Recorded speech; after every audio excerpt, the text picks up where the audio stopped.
मत्ती 7 अध्यायको 13 र 14मा यसरी लेखिएको छ, साँघुरो ढोकाबाट भित्र पस, किनभने विनाशमा पुर्याउने ढोका फराकिलो र बाटो सजिलो हुन्छ। यसभित्र पस्नेहरू धेरै हुन्छन्, किनभने जीवनमा पुर्याउने ढोका साँघुरो हुन्छ र बाटो कठिन हुन्छ, जसले चाहिँ जीवनमा पुर्याउँछ, र त्यो भेट्टाउने थोरै हुन्छन्। साँघुरो ढोकाबाट भित्र पस, जसले चाहिँ जीवनमा पुर्याउँछ।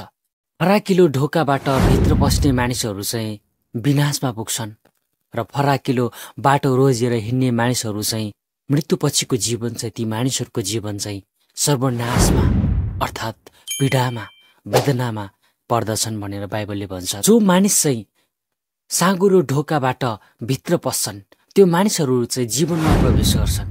त्यो मानिसहरू चाहिँ संसारको त्यो जीवनलाई चिरफार गर्दै परमेश्वरको राज्यको जीवनमा अर्थात् मृत्युपछिको जीवनमा पनि प्रवेश गर्छन्। हामी मानिस छौँ, हामी मानिस भएको कारण हामी भित्र आत्मा छ। तपाईँ र म भित्र आत्मा छ, र तपाईँ र म भित्र भएको आत्मा चाहिँ अमर छ। संसारको कुनै पनि कुराले मार्न सक्दैन यो आत्मालाई चाहिँ। मानिसको शरीर मर्छ, अवश्य पनि मर्छ, तर मानिसको शरीर सँगसँगै उसको आत्मा नै हुन्छ। उसको त्यो आत्मा चाहिँ कहिले मर्दैन र कुनै पनि चिजले यो आत्मालाई चाहिँ नाश गर्न सक्दैन। फराकिलो ढोका अर्थात् फराकिलो बाटो त्यो हो जो चाहिँ संसारसँगको त्यो सम्बन्धलाई यो कुराले चाहिँ जोड दिन्छ। फराकिलो ढोकाबाट भित्र नपस, जसले चाहिँ जीवनमा होइन नाशमा पुर्याउँछन्। तर यसमा मानिसहरू हिँड्न चाहिँ धेरै हुन्छन्, तर जो साँघुरो बाटो छ त्यहाँ मानिसहरू चाहिँ हिँड्न चाहिँ थोरै हुन्छ। तपाईँ कस्तो बाटो रोजेर हिँड्दै हुनुहुन्छ, तपाईँले आफ्नो गन्तव्य चाहिँ कुन ठाउँमा पुर्याउने सोचमा हुनुहुन्छ, तपाईँले विचार गर्नुहोला।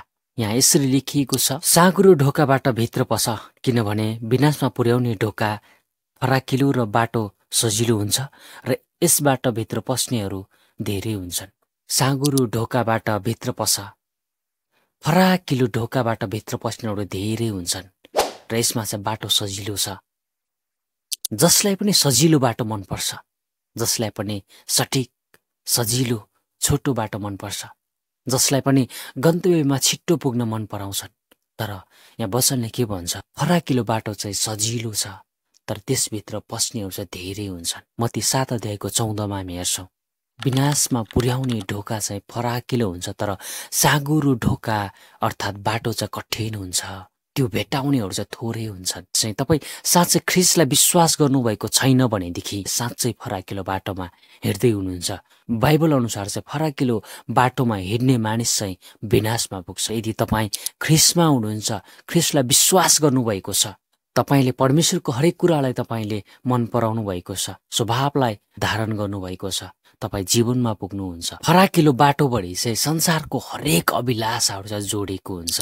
अनि यो कुरालाई चाहिँ बाइबलले चाहिँ प्रेम नगर भन्छ, किनभने यो कुराले चाहिँ मानिसलाई विनाशमा पुर्याउँछ। म तपाईँलाई पहिलो यूहन्ना 2:16 र 17 पढेर सुनाउन चाहन्छु, किनकि संसारमा भएका सबै थोक अर्थात् शरीरको अभिलाषा, आँखाको अभिलाषा, जीवनको सेकी पिताबाट आएका होइनन्, तर संसारबाट आएका हुन्। संसार बिति जान्छ र त्यसको अभिलाषा पनि बिति जान्छ, तर परमेश्वरको इच्छा पूरा गर्ने चाहिँ सधैँको निम्ति रहन्छ। शरीरको अभिलाषा, आँखाको अभिलाषा, जीवनको सेकी, यो चाहिँ संसारबाट आएको, यो चाहिँ पिताबाट आएको होइन। सब थोक चाहिँ फराकिलो ढोकाभित्र भएर जिउनेहरूको जीवनसँग मेल खान्छ। याकुब 1:17मा यसरी लेखिएको छ, हरेक असल दान र हरेक सिद्ध वरदान स्वर्गबाट हो। यो वरदान ज्योतिका पिताबाट आउँछ। बदलिरहने छाया जस्तो उहाँमा कुनै हेरफेर हुँदैन। हरेक असल दान र सिद्ध वरदान यो चाहिँ पिताबाट आएको हो। जति पनि अभिलाषाहरू छन् संसारबाट आएको हो। यो कुरा चाहिँ पिताबाट आएको होइन। शरीरको अभिलाषा, आँखाको अभिलाषा, जीवनको सेकी, यो चाहिँ संसारबाट आएको हो, यो चाहिँ पिताबाट आएको होइन। हरेक असल दान र हरेक सिद्ध वरदान चाहिँ स्वर्गबाट आएको हो। यो वरदान चाहिँ स्वर्गमा हुनुहुने हाम्रो पिताबाट आएको। जो मान्छे चाहिँ साँघुरो बाटो भएर, साँघुरो ढोका भएर भित्र प्रवेश गर्न चाहन्छन्, त्यो मानिसहरू चाहिँ परमेश्वरको असल दान र सिद्ध वरदानमा सीमित हुन्छन्, त्यो कुरालाई पक्रन चाहन्छन्। याकुब 3 अध्यायको 17मा हेर्नुभयो भने यहाँ यसरी लेखिएको छ, तर जुन बुद्धि स्वर्गबाट आउँछ त्यो पहिले शुद्ध हुन्छ, तब त्यो शान्तिप्रिय, कोमल, विचारशील कृपापूर्ण र असल फलले भरिएको, पक्षपात रहित, कपट रहित हुन्छ। बुद्धि र असल दान, सिद्ध वरदान परमेश्वरबाट आउँछ। विचारशील, कोमलता, नम्रता, कृपापूर्ण, पक्षपात रहित, कपट रहित, असल फलले भरिएको, नम्रता, शान्ति, धैर्य, हरेक असल फलले भरिएको हुन्छ, जो चाहिँ पिताबाट अर्थात् स्वर्गबाट आउँछ। तर संसारको जति पनि अभिलाषापूर्ण कुराहरू छन् त्यो कुराहरू चाहिँ संसारबाट आउँछ। मानिसहरूलाई चाहिँ क्षणिक खुसीमा भुलाउन खोज्छ, तर त्यो कुराहरूलाई चाहिँ पक्रने र त्यो बाटो हिँड्ने मानिसहरू चाहिँ धेरै हुन्छन् भनेर परमेश्वरको वचनमा लेखिएको छ। साँगुरो ढोकाबाट भित्र पस्नेहरूको मानिसहरूको संख्या औँलामा पनि गिन्ती गर्न सकिन्छ। त्यो बाटोमा हिँड्ने मानिस चाहिँ अत्याधिक मात्र कम हुन्छ। फराकिलो बाटोले चाहिँ संसारसँगको सम्बन्धलाई, संसारसँगको प्रेमलाई जनाउँछ, तर साँगुरो बाटोले चाहिँ परमेश्वरको प्रेम, आज्ञाकारितालाई जनाउँछ। याकुब 4:4 लेखिएको छ, व्यभिचारी मानिस हो, संसारसँगको मित्रता परमेश्वरसँगको शत्रुता हो भन्ने कुरा के तिमीहरूलाई थाहा छैन? यसकारण जो संसारसँग मित्र हुन चाहन्छन् त्यसले आफैलाई परमेश्वरको शत्रु बनाउँछ। संसारसँगको मित्रता चाहिँ, संसारसँगको सम्बन्ध चाहिँ परमेश्वरसँगको दुश्मनी हो। जो चाहिँ फराकिलो बाटोलाई मात्र रुचाउँछन्, जो चाहिँ अभिलाषाका कुराहरूलाई मात्र पक्रन्छन्, त्यो कुराहरूले चाहिँ परमेश्वरको प्रेमदेखि अलग भएको तर संसारसँग नजिक भएको, परमेश्वरसँग टाढिएको तर संसारसँग जोडिएको, जो चाहिँ फराकिलो बाटो र गन्तव्यलाई देखाउँदछ। साँगुरो बाटोमा हिँड्ने मानिसहरू चाहिँ परमेश्वरको प्रेममा रहन्छ र परमेश्वर चाहिँ त्यो व्यक्तिमा, त्यो मानिसमा रहनुहुन्छ। पहिलो यूहन्ना 4:16 यसरी लेखिएको छ, यसरी हामीप्रति भएको परमेश्वरको प्रेम हामी जान्दछौँ र विश्वास गर्छौँ। परमेश्वर प्रेम हुनुहुन्छ र जो प्रेममा रहन्छ त्यो परमेश्वरमा रहन्छ र परमेश्वर उसमा रहन्छ। जो परमेश्वरमा रहन्छ अनि परमेश्वर चाहिँ त्यो व्यक्तिमा रहन्छ, जसले चाहिँ परमेश्वरको प्रेमलाई बुझेको हुन्छ, जो चाहिँ परमेश्वरसँगको सम्बन्धलाई अगाडि बढाएको हुन्छ। तर जो मान्छे चाहिँ संसारसँग मित्रता गाँच्न चाहन्छन् त्यो मानिसहरू चाहिँ परमेश्वरसँग शत्रुता बनाइराखेको, परमेश्वरसँगको सम्बन्धलाई चाहिँ तोडिराखेको, छुटाइराखेको फराकिलो बाटो धेरै मानिसहरू हिँड्न चाहन्छन्, किनकि त्यो बाटो चाहिँ फराकिलो छ, कठिन छैन। साँगुरो बाटो भएर हिँड्ने मानिस कम मात्र पाइन्छ, किनकि त्यो बाटो चाहिँ एकदम कठिन छ। मानिसले चाहिँ जुन काम नगर्नु र नछुनु नजान्नु भनेको हुन्छ, मानिसलाई त्यही काम गर्न मनपर्छ र त्यही कुरा छुन मनपर्छ। त्यसै कारणले गर्दा मानिसहरू चाहिँ फराकिलो बाटोमा हिँड्न चाहन्छन्, हिँड्न रुचाउँछन्। जुन कुरा चाहिँ मानिसलाई त्यो नगर, नजाऊ, नहेर भनेको हुन्छ, तर मानिसले त्यही कुरालाई हेर्न कोसिस गर्छन्, त्यही कुराहरूलाई पक्रन कोसिस गर्छन्, किनकि मानिसको स्वभाव नै त्यही हो। फराकिलो बाटोको अभिलाषाका कुराहरूले मानिसलाई खिच्छ र त्यो मानिसले चाहिँ त्यो फराकिलो बाटो हिँड्न पुग्छन्। फराकिलो बाटो हिँड्नलाई सबैलाई मन पराउँछ, त्यो बाटो हिँड्नलाई कठिन छैन। फराकिलो बाटोमा हिँड्नलाई चाहिँ धेरै मानिसहरूको भिड हुन्छन्, किनकि जहाँ चाहिँ क्षणिक खुसी, क्षणिक आनन्द, क्षणिक मोज मजा र मनोरञ्जनात्मक कुराहरूले भरिएको हुन्छ।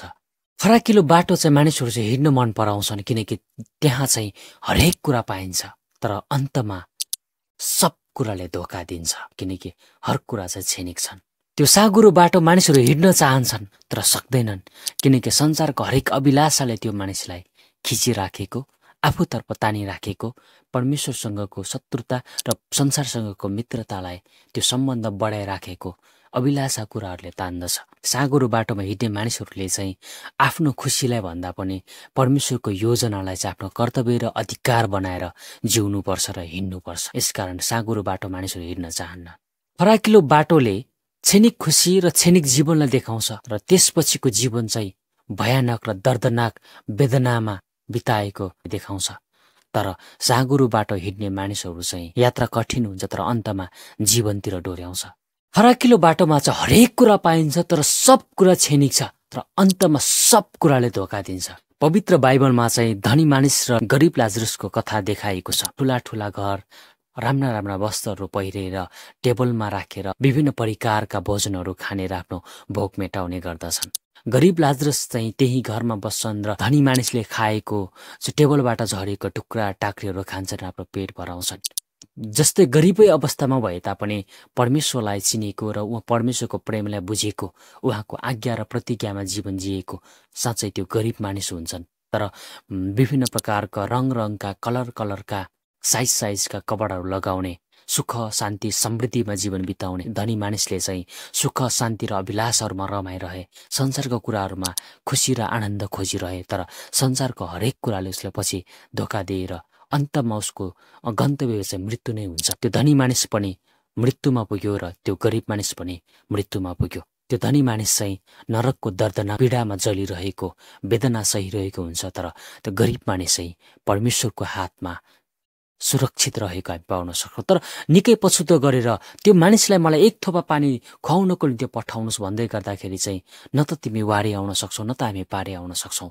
हामी चाहिँ एकअर्कालाई आउन सक्ने र छुन सक्ने यहाँ कुनै अवस्था नै छैन भनेर त्यहाँ जवाब दिएको हामी पाउन सक्छौँ। त्यसो भएदेखि म त यो वेदना र यो पीडामा त परे तर अब उपरान्त मेरा 5 भाइ छोराहरू छन्, छोराहरू चाहिँ नपरोस्। यो लाजरसलाई चाहिँ मृत्युबाट जीवित भयो गराए पठाउनुहोस् संसारमा, मेरा मानिसहरूलाई, मेरा छोराहरूलाई सुसमाचार सुनाओस् र बाँच्न पाओस्। संसारमा विभिन्न अगमवक्ताहरू छन् र अगमवक्ताका पुस्तकहरू छन्। यदि कुनै मानिसले त्यो हेरेर त्यो पढेर चाहिँ विश्वास गर्दैनन् भने मृत्युबाट कोही मानिस पठाएर पनि त्यो मानिसहरू फर्कन भनिएको छ। अनि यसकारण हामी संसारमा छाउन्जेल नै हरेक कुराहरूलाई परिवर्तन भएर संसारको ढाँचामा नचलेर परमेश्वरको प्रेमलाई बुझेर अविश्वासीहरूसँग एउटै जुवामा ननाडिएर संसारसँगको जुवामा हामी चाहिँ ननाडिएर परमेश्वरको प्रेममा बढेर साँघुरो बाटोमा हिँडेर उहाँको आज्ञा र प्रतिज्ञामा जिएर हामी हिँड्छौँ भनेदेखि चाहिँ अवश्य पनि हामी जीवनमा पुग्छौँ। तर फराकिलो ढोकालाई रोज्छौँ, संसारिक मोज मजा, छेनी खुसी र आनन्दलाई खोज्छौँ भनेदेखि तपाईँ मेरो जीवन पनि नरकमा, वेदनामा, दुःखमा पर्दछ। यसकारण होसियारी रहनुहोला, कुन बाटो हिँड्दै हुनुहुन्छ, सजगता र बेलायमा विचार पुर्याउनुहोला र आफ्नो गलत बाटो हिँड्दै हुनुहुन्छ बाटो मोड्नुहोला र सही बाटोलाई रोज्नुहोला। आजको भिडियोबाट यही भन्न चाहन्छु। सम्पूर्णलाई जय मसीह।